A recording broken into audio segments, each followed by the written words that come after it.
Even in the face of failed endeavors and misguided productions, games can still offer glimmers of brilliance and charm. Welcome to Watch Mojo, and today we'll be counting down our picks for the top 10 great moments in bad video games. For this list, we'll be examining those works in the wide history of gaming which, despite being overwhelmingly troubled in design, can still deliver the rare, delightful scene or sequence. From amusing gestures to astounding finales, these moments help take the sting off of otherwise awful experiences. I'm Todd Habercorn, a survivor of the greatest moment in a bad video game, discovering the off switch on the N64 while playing Superman 64. Hashtag Retro Shade. Let's get ready to Mojo! Of course you can trust me. What is it you want? Number 10, Arriving in Hell. Agony. It's the last thing I remember. Well, at least it tried to put its best foot forward, right? Agony found itself derided at launch for, as critics stated, being increasingly dull and infuriating to play, despite its unabashedly gruesome visual design. Eyes. They don't have eyes. The game's flaws aren't instantly apparent from the outset, however, as it opens in a rather impressive fashion. We get to witness the protagonist's descent through clouds and heavenly light into the brutal depths of hell itself. Walls of flesh and cartilage, the realm colored in a harsh mix of red and black shades, fire-lit altars providing a limited light source.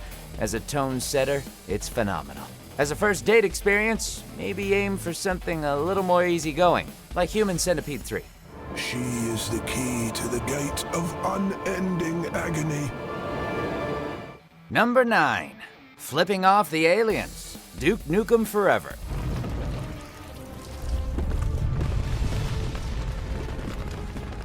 For once, Duke's particular brand of irreverence proved a somewhat worthwhile inclusion. Releasing to a middling reception, Duke Nukem Forever wasn't exactly loved by its audience or the gaming press.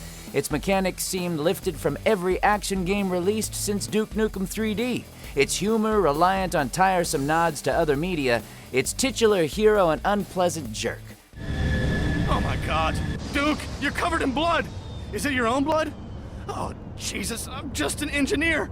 One aspect that works, as intended though, is how Duke opts to show his disrespect for certain alien bosses. Ever so often, Duke will flip the bird at a giant creature or spaceship he just finished destroying prior to passing out. Small comfort though it may be, we'll take what we can get. Hail to the king, baby. Baby, you make me wish I had 3 guns. Number 8, Police Musical, We Happy Few. The lads have prepared a little merriment to show our gratitude. Much can and has been said of We Happy Few, of its technical imperfections and of its irritating moment-to-moment play. Still, we can't deny being equal parts amused and unsettled by this off-kilter sequence, which follows Sally Boyle being called on by the police. I hope you will accompany me to the station forthwith. Players witness in first person a surprisingly well-choreographed musical number put on by the Bobbies in celebration of their precious Miss Boyle. It's fun, it's colorful, and it's just a tad bit unnerving, particularly with the contrast between the police's admiration for Sally and their addictive fixation on her Blackberry Joy concoction. Scenes such as this, riding a very careful line in terms of tone, help when the surrounding game falters. There, lads! That should hold you for a bit, right? Number 7, Winter Battles the Raven. Aliens, Colonial Marines.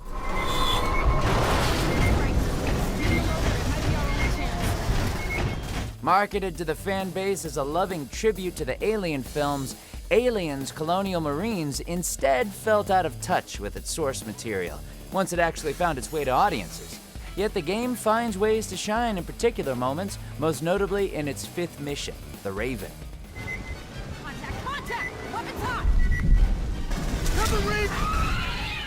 After breaking free from the xenomorph's clutches, the player has to then flee from an especially large and vicious xenomorph variant. Of course, players get the chance to fight back when, at the end of the mission, they get to use one of the power loaders to senselessly beat the beast to death. Don't worry, Xenomorph. I'm sure you've got great workman's comp.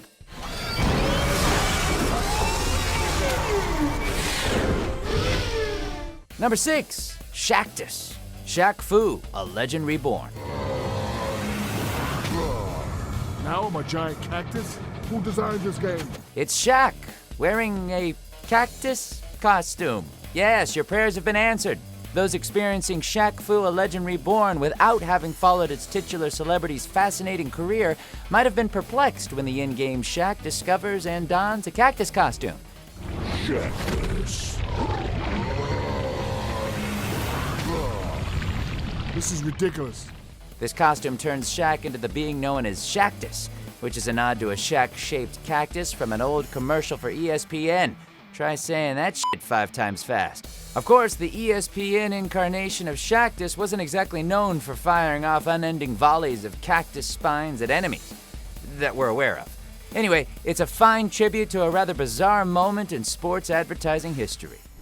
No one touches the Shaqtiss. Number 5, Invisible Snake, Resident Evil 6.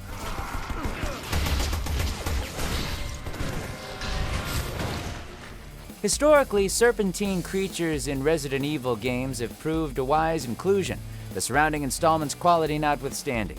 This turned out to also apply to Resident Evil 6, a divisive entry aiming to please as many as possible, yet falling short more often than not. During the 3rd chapter of Chris's campaign, he and his BSAA teammates are ambushed and drawn into a terrifying game of cat and mouse with Uzija, a giant mutant snake that's invisible and very keen on murder.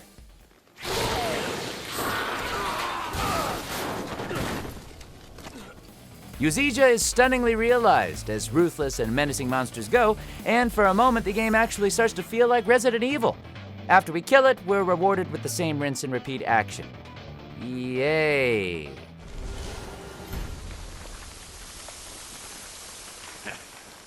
We did it. We fried that son of a bitch. Number 4, Ghost vs. Trinity. Enter the Matrix. Ah yes, the messy and complicated realm of video game tie-ins to major motion pictures. As tends to be the case for such licensed works, Enter the Matrix did not quite benefit from the rush to release it in the same month as The Matrix Reloaded. Still, some good came of the arrangement, such as the Zen Garden interlude and co-protagonist Ghost's storyline. While meditating in a virtual garden, Ghost is disrupted by Trinity, with Carrie-Anne Moss reprising her role. Cue the one-on-one martial arts fight. Fun as the brief combat between friends is, it's the time taken to ruminate on personal philosophy and the dry wit both fighters share that truly makes this sequence work. Oh, and Jada Pinkett Smith's rockstar hair. Number 3, Fighting the Mothership, Earth Defense Force 2017.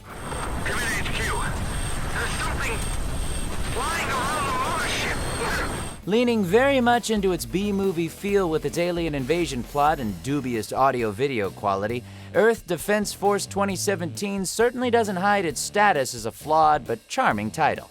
Its final mission, however, manages the impressive feat of feeling grand and significant while still working within the limits of budget.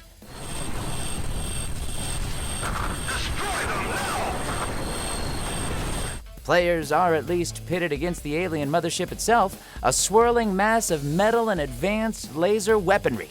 What results from the ensuing clash is pure chaos and devastation, as the player dodges past explosions and debris in order to land blows on the ship. The mothership has been critically hit. It's about to crash.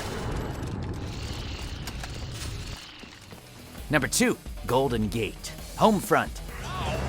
Here they come.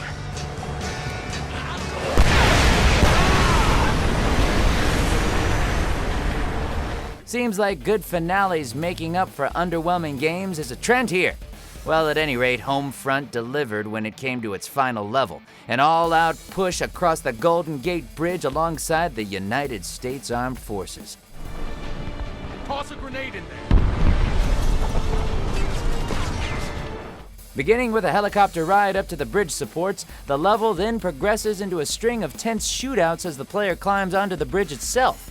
Everything from the pacing to the increasing danger of the fights is solid to the very end, closing out on a rare moment of effective character drama.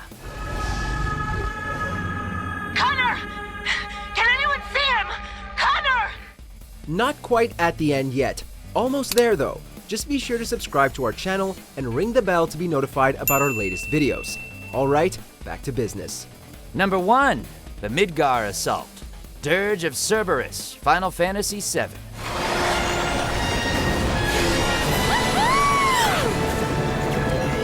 Whatever might be said about Square Enix and their priorities in the 21st century, they can make a damn handsome cutscene when they want to.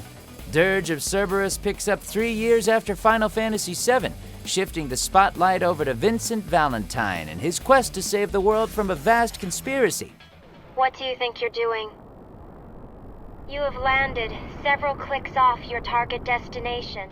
During the cutscene leading into the 8th chapter, Dirge of Cerberus delivered quite the special effects blowout in its depiction of the assault on the city of Midgar.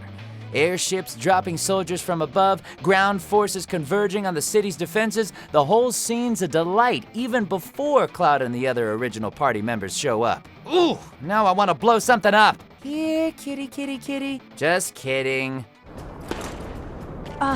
Requesting permission to accompany you until we've reached the complex. Do as you wish. Do you agree with our picks? Check out this other recent clip from WatchMojo and be sure to subscribe and ring the bell to be notified about our latest videos.